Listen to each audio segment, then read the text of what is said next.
প্রণয় ঘোরের সন্ধিতে লেখনীতে সালমা চৌধুরী। পর্ব ৩-৫। সন্ধ্যার পর থেকে দুই বাসার মানুষ গল্পে মেতে আছে। কানাডা থেকে নৌমির মামা ভিডিও কল দিয়েছেন। মামি, মামাতো ভাই শুভ্র, মামাতো বোন হিয়া সবার সাথে কথা বলছে। শুভ্র কথা বলতে বলতে হঠাৎই জিজ্ঞেস করলো, নৌমি কোথায়? ও পাস্তা খাচ্ছে। কতদিন কথা হয় না, ফোনটা দাও তো। নৌমি ফোন নিয়ে একপাশে সোফায় গিয়ে বসে সালাম দিল। শুভ্র সালামের উত্তর দিয়ে আবেগান্বিত কণ্ঠে বলল, কি ব্যাপার কিউটি? এই তো, তোমরা কেমন আছো? ভালো আছি, তোমাদের খুব মিস করি। তাহলে চলে আসো, এবার তোমরা আসলে পাহাড়ে ঘুরতে যাব, ঠিক আছে? তুমি যেখানে বলবে সেখানেই যাব, আমার কোনো আপত্তি নেই। নৌমি সোফায় বসেছিল। তাজ শুভ্রর কথা শুনে নৌমির পাশে গিয়ে বসলো। নৌমির হাতে থাকা ফোনটা নিজের দিকে ঘুরিয়ে শক্ত কণ্ঠে বলল, আমাকে না নিয়ে কোথায় যাওয়ার প্ল্যান হচ্ছে শুনি? আরে ভাই, তুই কেমন আছিস? বাসায় কখন আসলি? মাত্রই আসছি, তোর কণ্ঠ শুনে ছুটে আসলাম। তা কবে আসছিস? তাজ নৌমির দিকে তাকিয়ে নরম স্বরে বলল, একা একা কত খাবি? ক্ষুধা লাগছে, আমায় দে। ড্রয়িং রুমে বাকিরা নিজেদের মধ্যে গল্প করছেন। শুভ্র শুধু বলল, আমার কোর্স। বলতেই চোখে পড়ল নৌমি নিজ হাতে তাজকে পাস্তা খাওয়াচ্ছে। খেতে খেতে তাজ আবারও বলল, কি যেন বলছিলি? শুভ্র আস্তে করে গলা খাঁকরি দিয়ে বলল, আমার কোর্স শেষ হতে আর 2 মাস বাকি। কোর্স শেষ করে কাগজপত্র রেডি করে দেশে আসব। Welcome deer. শুভ্র মলিন হাসল। তাজ শান্ত গলায় বলল, নৌমি, পানি নিয়ে আয়। এটা মোটেই ঠিক না। আমার পাস্তা খেয়ে আবার আমার কাছেই পানি চাইছো? তুই আমার লক্ষ্মী বোন না?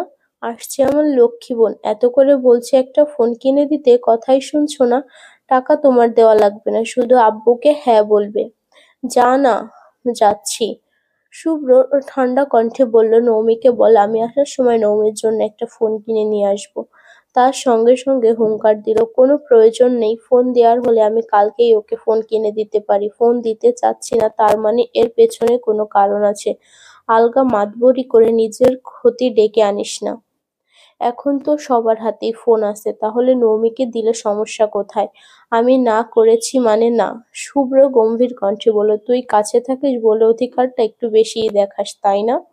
তাজ হেসে বলল, তুই আয়, কাছে এসে অধিকার দেখা। খুব শীঘ্রই আসবো, দেখা যাবে। সকালের দিকে তাজ বাসা থেকে বের হতে যাবে, অমনি নৌমির সাথে দেখা। তাজকে দেখে নৌমি আহ্লাদী কণ্ঠে ডাকলো, লিপাত ভাইয়া। তাজ সহসা চিৎকার করল, তোকে কিন্তু লিপাত ডাকতে নিষেধ করেছি। নৌমি কয়েক পা পিছিয়ে আবারও বলল, লিপাত ভাইয়া। তাজ আকস্মাৎ সামনে থাকা একটা লাঠি হাতে নিল। লাঠি দেখে চমকে উঠল নৌমি। দৌড় দিয়ে পালাবে নাকি দাঁড়িয়ে থাকবে বুঝে উঠতে পারছে না। তাজ ফের বলে উঠল, আজকের পরে কোনোদিন লিপাত বলবি? নৌমি ভয়ে ভয়ে বলল, না বলবো না। কি বলবি? তুমি বলো। তাজ বলবি? আচ্ছা ঠিক আছে, কি বলবি? তাজ ভাই কোথায়? তুমিই না বললে তাজ বলতে। তাছাড়া তাজের সাথে ভাইটা বেমানান লাগে, লিপাতের সাথে ভাইয়াটা সুন্দর মানায়, তাহলে লিপাত ভাইয়া বলি? না, তুই তাজই বলবি, প্রয়োজনে তামজিৎ ভাইয়া বলবি, তবুও লিফাত লিপাত নাম যাতে আর না শুনি, ঠিক আছে? আর একদিন যদি শুনেছি তাহলে এক পায়ে কানে ধরিয়ে সারাদিন দাঁড় করিয়ে রাখবো, মনে থাকবে? থাকবে। কি বলতে চাইছিলি বল, ভুলে গেছি। ভালো হয়েছে, তাজ বেরিয়ে গেছে। নৌমি বিড়বিড় করে বকছে, আজ নীলুকে আবারও দেখতে আসছে। তাজের মেজাজ খুব খারাপ। নীলুদের বাসা থেকে কিছুটা দূরে চায়ের স্টলে দাঁড়িয়ে চা খাচ্ছে আর নীলুর জন্য অপেক্ষা করছে। ঘণ্টাখানিক পরে নীলু বেরিয়েছে। পরনে নীল আর সাদা রঙের একটা শাড়ি, চোখে কাজল দেয়া, কোমর পর্যন্ত চুলগুলো ছাড়া। অপরূপার ন্যায় নীলুকে দেখেই তাজ মুচকি হাসল। রাগ অভিমান ভুলতে দীর্ঘশ্বাস ছাড়ল। নীলু সামনে এসে প্রশ্ন করল, হাসছো কেন? আমাকে ভাল লাগছে না? খুব সুন্দর লাগছে, শুধু ভাবছি বিয়ে করবে না জেনেও কত সুন্দর সাজগোজ করে বারবার পাত্রপক্ষের সামনে বসছো। তোমার জায়গায় নৌমি হলে একটার নাক মুখ ফাটিয়ে ঘরবাড়ি ঠান্ডা করে ফেলতো। আমি নৌমির মতো সাহসী হলে বোধহয় খুব ভালো হতো। 2 দিন পরবার পাত্রপক্ষের সামনে বসতে আমারও ভালো লাগে না। আম্মু আজকেও বলছিল তোমাকে বলার জন্য। আমি কি করব? তোমার আব্বুকে নিয়ে আসতে, আমার আব্বুর সাথে কথা বলাতে, তারপর না হয় যা হোক সিদ্ধান্ত নেওয়া যেত। তাজ নীরবে ঢোক গেল। বাসায় যে নৌমির সাথে বিয়ের কথা হয়ে আছে এমতাবস্থায় চাকরি ছাড়া বাড়িতে জোর গলায় কিছু বলতে পারবে না তাজ। অপেক্ষা আর চেষ্টা ব্যতীত তাজের কিছুই করার নেই। নৌমির সাথে বিয়ের কথা শুনলে নীলু কষ্ট পাবে, তাই হালকা করে কেশে শীতল কণ্ঠে বলল, তুমি তো জানো আব্বু অসুস্থ আর আমিও বেকার। এ অবস্থায় বাসায় বিয়ের কথা বলা কোনোভাবেই সম্ভব না। আর যদি আমি একা কথা বললে কোনো সমাধান হয় তাহলে চলো আজই তোমার আব্বুর সাথে দেখা করব। তুমি একা কথা বললে কিছুই হবে না। আপাতত বিয়েটা কিছুদিনের জন্য আটকাও। প্রতিনিয়ত এত প্যারা নিয়ে পড়ায় মনোযোগ দিতে পারছি না। নীলু মলিন হেসে বলল, তুমি আমার জন্য চিন্তা করো তাহলে? তোমার জন্য চিন্তা করব না তো কার জন্য করব? তুমি জানো নৌমি আমাদের বিয়ের প্ল্যানিংও করে ফেলেছে। কেমন প্ল্যানিং? আমার চাকরি হলে প্রথমে আমাদের বাসায় জানাবো, যদি সহজে মেনে নেয় তাহলে আলহামদুলিল্লাহ। তোমাদের বাসায় আসবো, বিয়ের কথাবার্তা বলবো, আর যদি আমার আর তোমার পরিবার না মানে তাহলে বিয়ে করে রাঙামাটি পোস্টিং নিয়ে সংসার শুরু করে দিতাম। কয়েক বছর চাকরি করে একটা বাচ্চা নিয়ে আসলে ঠিক মেনে নিবে। ওর মাথায় এসব প্ল্যান কোথা থেকে আসে? সিনেমা আছে না? তবে যাই বলো, প্ল্যান কিন্তু খারাপ না। এসব সম্ভব না। আব্বু না মানলে বিয়ে করা সম্ভব না। তাই বলে সময় দিবে না আমাকে? 3 মাসের বেশি সময় দেওয়া আমার পক্ষে সম্ভব না। যা করার এই 3 মাসের মধ্যে করো। আমি চেষ্টা করব। নীলু আর তাজ হাঁটছে আর টুকটাক কথা বলছে। হঠাৎ নৌমির নাম্বার থেকে কল আসছে। কল রিসিভ করতেই নৌমি বলল, কোথায় আছো? কেন? খাতা লাগতো। তুমি নিয়ে আসবে নাকি আমরা বের হব? তোদের বের হতে হবে না, আমি আসার সময় নিয়ে আসবো। আচ্ছা, আর কিছু লাগবে? মনে হয় না। মনে হয় না আবার কি? লাগবে আবার লাগবেও না। পরিবার এক অদৃশ্য বন্ধনে আবদ্ধ। মায়া তার উৎকৃষ্ট উদাহরণ। দিন কাটছে মন্থর গতিতে। নৌমি আর আন্নির চঞ্চলতায় দুই বাড়ি মেতে থাকে সর্বক্ষণ। সঙ্গী হিসেবে ছোট মামার 2 ছেলে তো আছেই। এক সন্ধ্যায় তাজ আন্নিকে পড়াতে বসেছে। আন্নি পড়তে পড়তে হঠাৎই বলে উঠল, ভাইয়া তোমার আর নৌমি আপুর নাকি বিয়ে? হ্যাঁ তো, তুই জানতিস না? শুনেছি, কিন্তু এটা কি সত্যি? স্বপ্নে সত্যিও হতে পারে।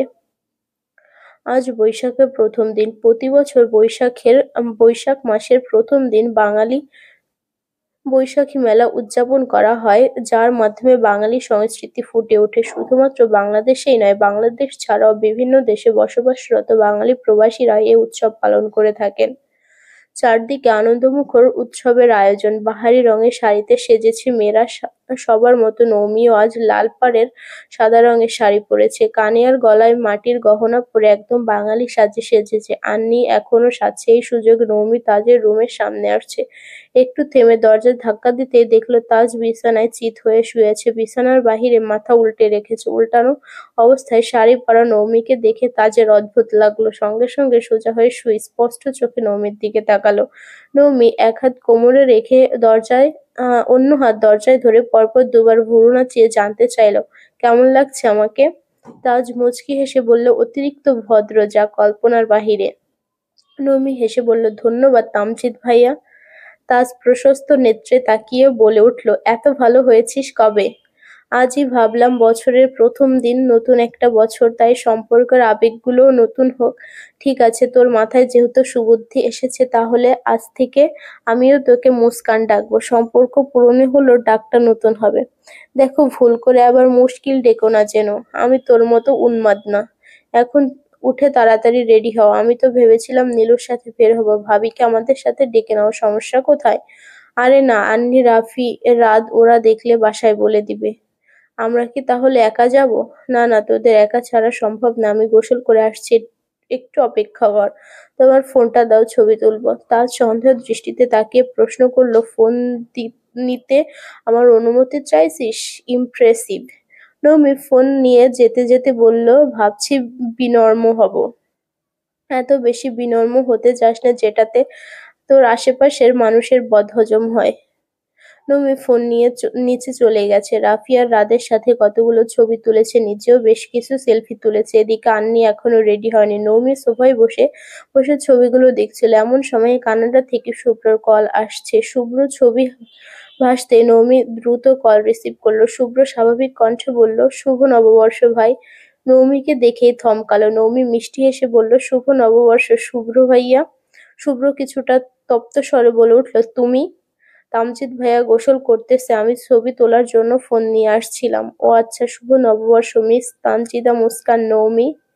নৌমি মৃদু হেসে বলল, এই পৃথিবীতে মনে হয় তুমিই আছো যে আমার পুরো নাম জানে। বাকিরা তো নৌমি ডেকেই কুল কিনারা পায় না। কত কত বন্ধুরা তো নুমিও ডাকে। শুভ্র নীরের দৃষ্টিতে তাকিয়ে অনুষ্ণ কণ্ঠে বলল, তোমাকে আজ খুব মায়াবী লাগছে। মাটির গহনা আর সাদামাটা সাজে বাঙালি মেয়ে লাগছে। মাথায় ঘোমটা দিলে একদম নববধূ লাগবে। তুমি শাড়ি পরছো নাকি দেখি? তাজ ওপর থেকে নামতে নামতে কথাগুলো শুনছিল। নৌমি সঙ্গে সঙ্গে বলে উঠল, হ্যাঁ দাঁড়াও, তোমাকে দেখাচ্ছি। নৌমি ফোনটা ফুলদানির সাথে রেখে যেই পেছাতে যাবে অমনি তাজ ফোনটা নিয়ে গেছে। শুভ্রর দিকে তাকিয়ে ঠান্ডা কণ্ঠে বলল, শুভ নববর্ষ। শুভ নববর্ষ, কিন্তু তুই ফোনটা নিয়ে নিলি কেন? নৌমি নাকি শাড়ি পরতে দেখতে চেয়েছিলাম। দেখার ইচ্ছে হলে দেশে এসে দেখবি, বিদেশের মাটিতে শুয়ে বাঙালির ঐতিহ্য দেখতে হবে না। আমি বাঙালির ঐতিহ্য দেখতে চাইনি, নৌমিকে দেখতে চেয়েছি।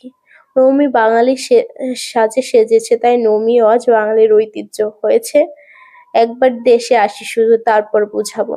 সবসময়ের মতো আজও বলছি ওয়েলকাম। নৌমি নির্বাক চোখে চেয়ে আছে। তাজের কাণ্ডে রাগ হলেও আজ তা প্রকাশ করল না। বছরের প্রথম দিন, সে কোনোভাবেই ঝগড়া করতে চায় না। আন্নি রেডি হয়ে আসতেই সবাই একসঙ্গে বের হলো। মেলায় ঘুরে কিছু কেনাকাটা করছে, খাওয়া দাওয়া করে বাসায় আসতে আসতে দুপুর পর হয়ে গেছে। সবাইকে বাসায় পৌঁছে দিয়ে তাজ আবারও বেরিয়েছে।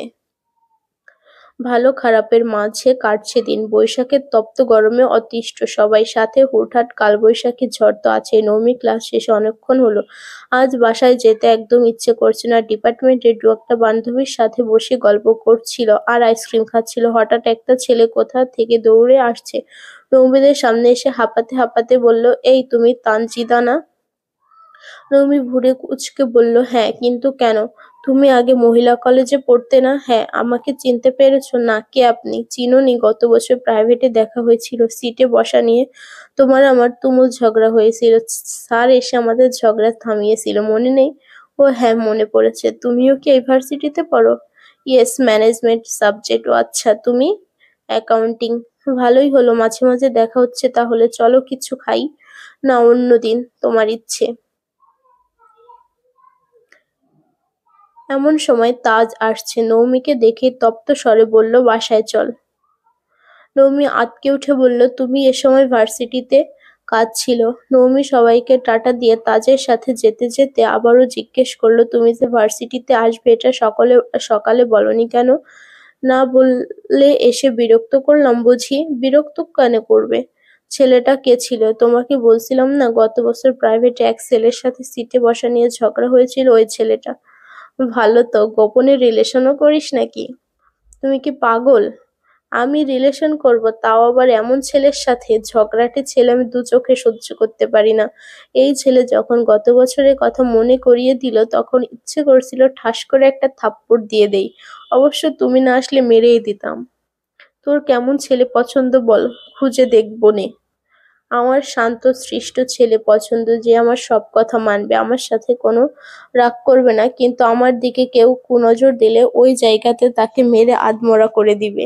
তার চোখে আমি হব বিশ্ব সুন্দরী, বাকি মেয়েরা হবে পেত্নী। তাজ হেসে বলল, উপরে দেখ তো কি? নৌমি তাকিয়ে বলল, আকাশ। কেন? তোর স্বপ্নের প্রেমিক এখনো আকাশে। নৌমি ফোঁস করে বলে উঠল, দেখো, একদিন আমার টানে আকাশ থেকে উড়ে উড়ে আসবে। তাজ উচ্চশব্দে হেসে বলল, হ্যাঁ, কাক হয়ে। নৌমি রাগে তাজের হাতে চিমটি কেটে বলল, তুমি আসলেই একটা ফাজিল। আমি ফাজিল হলে তুই কি? আমি ভদ্র মেয়ে মুস্কান। আচ্ছা। রাত ৯টার দিকে নীলুর কল আসছে। তাজ কল রিসিভ করতেই নীলু বলল, তুমি কি সত্যি সত্যি বিয়ে করবে আমাকে? কেন, কি হয়েছে? আব্বু আমার কথা মানতেছে না। তুমি যেভাবেই হোক ম্যানেজ করো। আমি কাল তোমাদের বাসায় আসি। তুমি একা আসলে হবে না, তাছাড়া তুমি তো বেকার। তাজের মেজাজ খারাপ হয়ে গেছে। রাগান্বিত কণ্ঠে বলে উঠল, এই মেয়ে, যখন রিলেশন করছিল তখন কি আমি চাকরিবিদ ছিলাম নাকি কোনো মিথ্যা স্বপ্ন দেখিয়েছিলাম? বন্ধুত্বের সম্পর্কটাকে তুমি নিজে থেকে রিলেশনে টেনে নিয়েছো। তখন তোমার পরিবার কোথায় ছিল? তখন যে বারবার বলেছিলাম চাকরির আগ পর্যন্ত আমার পাশে থাকতে হবে। কথা কানে যায়নি? এখন উঠতে বসতে বিয়ে করে মাথা খেয়ে নিচ্ছ? চাকরি কি আমার বাপের সম্পত্তি যে বললাম আর দিয়ে দিল? নীলু কিছু না বলেই কল কেটে দিয়েছে। তাজও ফোন বন্ধ করে রাগে শুয়ে পড়ছে। কিছুক্ষণ পরেই আন্নি পড়তে এসেছে, বাটিতে পুডিং নিয়ে আসছে। তাজকে ডাকতেই তাজ বলে উঠল, আজ তোকে পড়াতে পারবো না, বাসায় যা। আচ্ছা, কিন্তু আপু তোমার জন্য পুডিং পাঠিয়েছে। দরজা খুলে এটা রাখো, আমি খাবো না, নিয়ে যা। আমি কি নিচে রেখে যাব? যদি রাতরা খেয়ে ফেলে? বাসায় নিয়ে যা, আমি খাবো না। আপু যে বললো। আন্নি, আমি বের হলে কিন্তু খুব খারাপ হবে। আন্নি সঙ্গে সঙ্গে চলে গেছে। বাসায় গিয়ে নৌমিকে বলতেই নৌমি রাগে রাগে কটমট করতে শুরু করেছে। নিজের ফোন থেকে তাজের নাম্বারে কল দিতেই দেখলো ফোন বন্ধ। নৌমির মেজাজ আরো বেশি খারাপ হলো। আগে নৌমি পুডিং বানালে তাজ কাউকে দিতেই চাইতো না, বেশি অর্ধেকটা নিজে খেয়ে বাকিটা সবার জন্য রাখতো। তাই আজ নৌমি আলাদা করে তাজের জন্য একটা পুডিং বানিয়েছে, অথচ তাজ খেয়েও দেখলো না। নৌমি রাগে গজগজ করে পুডিং নিয়ে তাজদের বাসায় আসছে। তাজের আম্মু ড্রয়িং রুমে বসেছিলেন। নৌমিকে রাগে বাসায় ঢুকতে দেখে চিন্তিত স্বরে জানতে চাইলেন, তুই এত রেগে আছিস কেন? তোমার ছেলে আমাকে অপমান করেছে, আমার কষ্টের কি কোনো মূল্য নেই? এর বদলা আমি নিয়েই ছাড়বো। নৌমি তাজের রুমের দরজা ধাক্কা দিচ্ছে। তাজ ভেতর থেকে রাগে বলল, আমাকে বিরক্ত করো না। নৌমি এবার জোরে চেঁচালো, দরজা না খুললে তোমার কপালে শনি আছে। তুমি আমার পুডিংকে অপমান করেছো, দরজা তোমাকে খুলতেই হবে। তাজ বাধ্য হয়ে দরজা খুলে দিল, কারণ বাড়িতে আব্বু আছে। ওনার কানে নৌমির চিৎকারের শব্দ গেলে যাচ্ছে, তাই কাণ্ড হবে। দরজা খুলতে নৌমি মুচকি আসলো। তাজের শুকনো চোখ মুখ দেখে আতঙ্কিত কণ্ঠে শুধালো, কি হয়েছে তোমার? কিছু না। খাওনি কিছু? খিদে নেই? দে তোর পুডিং, পরে খেয়ে নিব। না না, এটা সম্ভব না। তোমার কি হয়েছে না জেনে আমি যাচ্ছি না। তুমি এখন আমার সামনে পুডিং খাবে, তারপর কি হয়েছে বিস্তারিত বলবে। তাজ দীর্ঘ নিঃশ্বাস ছেড়ে পুডিং হাতে নিয়ে বিছানায় বসে পুডিং খাচ্ছে। নৌমির সামনেই চেয়ারে হেলান দিয়ে বসে আছে। নৌমি দুহাতে নিজের দুগাল রেখে নীরের দৃষ্টিতে তাকিয়ে গুরুগম্ভীর কণ্ঠে প্রশ্ন করল, ভাবির সাথে ঝগড়া হয়েছে তাই না? তাজ অন্যমনস্ক হয়ে জবাব দিল, না। আমার সামনে অন্তত মিথ্যে বলো না, তোমাকে আমি খুব ভালো মতো চিনি। কথা না বাড়িয়ে মূল পয়েন্টে আসো, কি নিয়ে ঝগড়া হয়েছে বলো। তাজ খুব ভালো করেই জানে, আর যাই হোক নৌমির থেকে কথা লুকানো তার পক্ষে অসম্ভব। তাজ ধীর কণ্ঠে বলতে শুরু করলো, ওর বাসায় বিয়ের জন্য প্রেসার দিচ্ছে, প্রতিনিয়ত বউ দেখানোর নাম করে পাত্রপক্ষ নিয়ে আসছে, সেই রাগ আমার উপর দেখাচ্ছে। এখন আমি কি করব? নৌমি খানিক ভেবে স্বাভাবিক কণ্ঠ বলল, আমি কি মেজো মামার সাথে কথা বলবো? কি বিষয়ে? তুমি যে ভাবিকে পছন্দ করো, তাকে বিয়ে করতে চাও, সে বিষয়ে? একদম না, ভুলেও যেন আব্বুর কানে এসব কথা না যায়। তাহলে করবোটা কি? যেকোনো সমস্যার কোনো না কোনো সমাধান নিশ্চয়ই আছে। তাজ শক্ত গলায় বলল, বেকারত্বের সহজ কোনো সমাধান নেই, আর এ সমাজে বেকারের কোনো মূল্যও নেই। আজ আমার একটা চাকরি থাকলে সবার সামনে নিজের অভিমত প্রকাশ করতে পারতাম, মনের কথা জানাতে পারতাম। নৌমি আহ্লাদী কণ্ঠে বলে উঠল, ওলে বাবা, আমার ভাই দেখা যাচ্ছে আজ অনেক বেশি সিরিয়াস। ফাজলামো করবি না, যা এখান থেকে। নৌমি শান্ত গলায় বলল, একদিন তোমার বেকারত্বের সমাপ্তি ঘটবে, এই বাড়ির মুখ উজ্জ্বল করে সেদিন তুমি সফলতার হাসি হাসবে, অপরিমিত জীবনের ব্যর্থতা ভুলে নতুন অভিলাষে জীবন সাজাবে, দেখবে একদিন তোমার সব হবে। তাজ তখনও গম্ভীর মুখ করে বসে আছে। নৌমি ফের বলল, যাও, দিলাম দোয়া করে, এখন চাকরি আসবে উড়ে উড়ে। তাজ নৌমির দিকে তাকিয়ে নিঃশব্দে হাসল। নৌমি এমন এক মেয়ে যার ম্যাচিউরিটি দেখলে যেমন অবাক হবে সবাই, তেমনি তার বাচ্চামি স্বভাবে অবাক হতে বাধ্য। একটা মানুষকে কাঁদিয়ে সেই জায়গাতে দাঁড়িয়ে তাকে হাসানোর অদৃশ্য ক্ষমতা আছে এই মেয়ের মাঝে। তাজের হাসি মুখ দেখে নৌমি চেয়ার থেকে উঠে তাজের সামনে দাঁড়ালো। তাজের দিকে তাকিয়ে স্বাভাবিক কণ্ঠে বলল, এই যে তোমার মন ভালো করে দিলাম, এখন আমাকে কিছু দিতে হবে না? তাজ বলল, কি চাই? নৌমি মাথা চুলকে খানিক ভেবে নির্ভেজাল ভাবে হেসে বলল, তোমার চাকরি হলে প্রথম মাসের বেতনের অর্ধেক টাকা আমাকে দিতে হবে। তাজ আগপাস না ভেবেই বলে দিল, ঠিক আছে। মনে থাকবে তো? থাকবে, প্রমিস করো। তাজ পুডিং এর বাটি বিছানায় রেখে শক্ত হাতে নৌমির দুগাল চেপে বলল, তোর গাল ছুঁয়ে প্রমিস করলাম, আমি বেতন পেলে সর্বপ্রথম তোর ভাগ বুঝিয়ে দিব। গাল ছাড়তেই নৌমি গালে ঘষতে ঘষতে বলল, আমাকে মেরে প্রমিস করেছো, ভুলে গেলে তোমার খবরই আছে। নৌমি পুডিংয়ের বাটি নিয়ে চলে যাচ্ছে। তাজ ডাকলো, খাওয়া শেষ হয়নি তো? আর খেতে হবে না, তুমি এখন ভাবিকে কল দাও। তাজ ফোন হাতে নিল, কল দিবে কি দিবে না ভাবতে ভাবতে অবশেষে কল দিল, কিন্তু ওপাশ থেকে কল রিসিভ হলো না। দ্বিতীয় তৃতীয় বার দেওয়ার পর অবশেষে কল রিসিভ হলো। কল রিসিভ করেই নীলু শান্ত গলায় বলল, কিছু বলবে? তাজ স্তব্ধ স্বরে বলে উঠল, সরি, তখন মেজাজ খারাপ হয়ে গিয়েছিল। সমস্যা নেই, বুঝতে পেরেছি। রেগে আছো? না, রাগ করার বিশেষ কোনো কারণ না থাকলে আমি রাগ করি না। তাজ হঠাৎই প্রশ্ন করলো, বিয়ে করবা? নীলু চমকে উঠল, শুধালো, কি বললে? বললাম বিয়ে করবে কিনা। হঠাৎ বিয়ের চিন্তা কিভাবে আসলো? না মানে, মুস্কান বলল। বাই দ্য ওয়ে, মুস্কান কে? তাজ নীলুকে খেপানোর জন্য বলল, আমার প্রেমিকা। নীলু মৃদু হেসে বলল, ভালো, তাহলে আমাকে কল দিলে কেন? প্রেমিকা বলেছে হবু বউকে কল দিতে, তাই দিলাম। ওহ, তার মানে তোমার মন চায়নি, প্রেমিকা বলেছে বলে কল দিলে? মন সবসময় নিজের নিয়ন্ত্রণে থাকে না, তবে মন যার নিয়ন্ত্রণে থাকুক না কেন, প্রেমিকার কথা কখনো অমান্য করতে পারে না। মন আর প্রেমিকার চিন্তা থেকে বেরিয়ে এসে বলো, মুস্কানকে? আরে পাগল, নৌমির নাম মুস্কান, এটা কি তুমি জানো না? সবসময় নৌমি নামে চিনি, হুট করে মুস্কান বললে কিভাবে চিনবো? তা নৌমি কি বলল? ও বলেছে কাউকে না জানিয়ে তোমাকে বিয়ে করে ফেলতে। এটা অসম্ভব। সবকিছুকে অসম্ভব বললে কিভাবে হবে? আমার চাকরি নেই, বাসায় কথা বলার পরিস্থিতি নেই, এমতাবস্থায় তুমি চাইলে আমি কাউকে না জানিয়ে তোমাকে বিয়ে করতে পারি। আমি টিউশন পড়ে যে টাকা ইনকাম করি সে টাকায় আলাদা বাসা ভাড়া নিয়ে তোমাকে রাখতে পারবো। কিছুদিন একটু কষ্ট করতে হবে, কিন্তু তারপর আমি নিজেকে গুছিয়ে চাকরি নিয়ে বাসায় তোমার কথা বলে দিব। এ বিষয়ে মুস্কান আমাদের সাহায্য করবে। তাহলে তোমার আব্বুর এত কথাও শুনতে হবে না, আর প্রতিনিয়ত বিয়ে বিয়ে করে আমার মাথাও ব্যথা তুলতে হবে না। নীলু কয়েক মুহূর্ত চুপ থেকে তারপর বলল, আমি ভেবে জানাবো তোমাকে, বাই। আচ্ছা, বাই। মাসখানেক কেটে গেছে। নবমে প্রথম বর্ষের ফাইনাল পরীক্ষা শুরু হয়েছে। তাজ আর নীলুর সম্পর্ক মোটামুটি ঠিকঠাক, তবে দুজনের কথাবার্তা খুব কম হয়। তাজ টিউশন আর পড়াশোনা নিয়ে ব্যস্ত, খুব প্রয়োজন ছাড়া এদিক সেদিক সময় নষ্ট করে না। আন্নি দশম শ্রেণীর স্টুডেন্ট, সামনেই টেস্ট পরীক্ষা। তাজ সময় পেলে নৌমিদের বাসায় এসে আন্নিকে পড়ায়, নয়তো কল দিয়ে বললে আন্নি বই খাতা নিয়ে তাজদের বাসায় যায়। পাশাপাশি বাসা হওয়াতে খুব একটা সমস্যা হয় না। তাজ সন্ধ্যার পরপরই আন্নিকে পড়ানোর জন্য নৌমিদের বাসায় আসছে। ড্রয়িং রুমে পা রাখতেই দেখলো নৌমি সোফায় মাথা উল্টে শুয়ে আছে। আজ নৌমির সবচেয়ে কঠিন পরীক্ষা ছিল। দুদিন খেয়ে না খেয়ে পড়েও আজ জঘন্যতম পরীক্ষা দিয়ে আসছে। সেই শোকেই উল্টে পড়ে আছে। তাজ এগিয়ে এসে নৌমিকে উদ্দেশ্য করে বলল, কি ব্যাপার মিস ব্লিয়ান্ট, পরীক্ষার রেশ কাটেনি এখনো? নৌমি চমকে উঠল, উঠে বসতে বসতে আর্তনাদ করলো, ভাই রে, আমি শেষ। ভর্তির সময় আমাকে কোন মগায় পাইছিল, সেই মগা আমাকে পুরোপুরি মগা বানিয়ে ছেড়ে দিল। তাজ মৃদু হেসে বলল, আগেই বলছিলাম, বারবার বুঝিয়েছিলাম, আমি যে ভোগান্তি ভুগেছি আমি চাইনি তুই সেই কষ্ট উপলব্ধি কর। ভালো হয়েছে, এখন ঘরে উল্টে না থেকে যা, বানরের মতো গাছে গাছে ঘুরে বেড়া। নবী ওষ্ঠ ওল্টালো। তাজ আবারও প্রশ্ন করলো, পাশ করবি তো?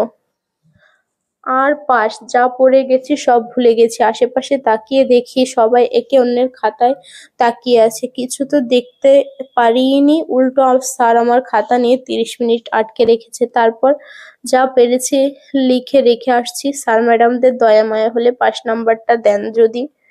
কয়টা পরীক্ষা বাকি? আরো 2টা, মন দিয়ে পড়িস। নবমী মনমরা হয়ে বলল, আচ্ছা।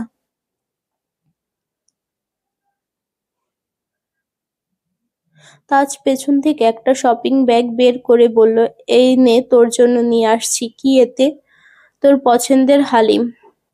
নবমী খুশিতে লাফিয়ে উঠল, পরীক্ষার ক্লেশ মুহূর্তেই ভুলে গেল। হালিম হাতে নিয়ে আবেগে জড়িত কণ্ঠে বলে উঠল, তুমি আমার জন্য হালিম নিয়ে আসছো? কি করব, টিউশনে যাওয়ার সময় দেখলাম তুই পরীক্ষা দিয়ে প্রায় কেঁদে কেঁদে বাসায় ফিরছিস, ভাবলাম পরীক্ষা ভালো করা তো সম্ভব না, যদি হালিমের ভরসায় মনটা একটু ভালো হয়। থ্যাংক ইউ তামজিদ ভাইয়া, ওয়েলকাম। হালিম খেয়ে রেস্ট নিয়ে সামনের পরীক্ষার জন্য প্রস্তুতি নে। আচ্ছা। তাজ আন্নিকে পড়াতে চলে গেছে। নৌমি মনোযোগ দিয়ে হালিম খাচ্ছে। খাওয়ার মাঝখানে নৌমির বাটন ফোন বেজে উঠল। ফোনের দিকে তাকিয়ে নাম্বারটা চিনতে পারল। এটা শুভ্রর নাম্বার। সবার সামনে ভিডিও কলে টুকটাক কথা হলেও বেশ কিছুদিন যাবৎ নৌমির বাটন ফোনেও মাঝে মাঝে কল দেয়। নৌমির ইচ্ছে হলে রিসিভ করে, না হলে করে না। এখন হালিম খাচ্ছে বলে মনটা একটু ভালো, তাই কল রিসিভ করলো। শুভ্র মোলায়েম কণ্ঠে শোধালো, পরীক্ষা কেমন হয়েছে? তুমি এতক্ষণে পরীক্ষার খোঁজ নিতে আসছো? পরীক্ষা দিয়ে আমার মন ১০০ খণ্ড হয়ে গেছিল। সেই মন তামজিৎ ভাইয়া জোড়াও দিয়ে দিয়েছে, আর তুমি এতক্ষণে আসলে। শুভ্র চোখ মুখ কিঞ্চিৎ শক্ত হলো। কাট গলায় প্রশ্ন করলো, তামজিৎ জোড়া দিয়েছে মানে? হ্যাঁ, ভাইয়া আমার জন্য হালিম নিয়ে আসছে, আর হালিম খেয়ে আমার মন পুরোপুরি ভালো হয়ে গেছে। শুভ্র ভারী নিঃশ্বাস ছেড়ে বলল, হালিম ছাড়া তোমার আর কি পছন্দ? আমি জানি না, ঘুরতে গেলে তামজিৎ ভাইয়ার সাথেই যাই। ভাইয়া যেগুলো বলে আমি সেগুলোই খাই। আমি দেশে আসলে আমার সাথে ঘুরবে না? অবশ্যই ঘুরবো। তুমি, আমি, তামজিৎ ভাইয়া, সুমি, রাত, রাফি সবাই একসঙ্গে ঘুরতে যাব। তখন অনেক বেশি মজা হবে। আমি ওইটা বলছি না। তাহলে কোনটা বলছো? আমার হালিম ঠান্ডা হয়ে যাচ্ছে, এখন কথা বলার সময় নেই। টাটা। শুভ্র কিছু বলার আগে নৌমি কল কেটে দিয়েছে। প্রায় ৩০-৪০ মিনিট পর আইসক্রিম খেতে খেতে রাত আসছে। নৌমিকে দেখে ঠাট্টার স্বরে ডাকলো, ভাবি। নৌমি রাগে ফোঁস করে বলল, কে তোর ভাবি? তুমি। আমি তোর কোন জন্মের ভাবি? এই জন্মের। তাজ ভাইয়ের সাথে বিয়ে হলে তুমি আমাদের ভাবি হবে না? নৌমি হাসতে হাসতে বলল, আহ, কি অসাধারণ স্বপ্ন তোদের। কিসের স্বপ্ন? রাত এসে সোফায় বসলো। নৌমি রাদের দিকে তাকিয়ে ঠান্ডা কণ্ঠে বলল, যদি এমন হয় তোদের তাজ ভাই হুট করে একটা মেয়ে নিয়ে বাড়ির চৌকাঠে পা রাখে, তখন তোর কেমন লাগবে? রাত চিন্তিত স্বরে বলল, একটা মেয়ে ভাইয়ার সাথে কেন আসবে? ধর তারা দুজন দুজনকে পছন্দ করে, বিয়েও। বলতেই তাজ দৌড়ে এসে নৌমির মুখ চেপে ধরেছে। রাত অবুঝের মতো তাকিয়ে আছে। তাজ রাগে কটমট করে তাকালো। আমাকে না ফাঁসানো পর্যন্ত তোর মনে শান্তি হচ্ছে না, তাই না? নৌমি বিড়বিড় করে বলল, রাদের অনুভূতি জানার চেষ্টা করছিলাম। এই অনুভূতি প্রকাশক মানব একটু বাদেই বাড়িতে বোম ব্লাস্ট করবে। নৌমি কিঞ্চিৎ হেসে বলল, এইটুকু কলিজা নিয়ে বেঁচে আছো কিভাবে? পাশ থেকে রাত হেসে বলল, তোমার ইয়া বড় কলিজার জোরে। রাত আর নৌমি হাসতে হাসতে হাতে হাত মেলালো। তাজ আকস্মাৎ রাদের কান চেপে ধরে রাগী স্বরে বলল, বাসায় চল এখনই। ছাড়ো, যাচ্ছি। নৌমি পেছন থেকে চেঁচালো, রাতকে মারছো কেন? ও তো সত্যি কথাই বলেছে।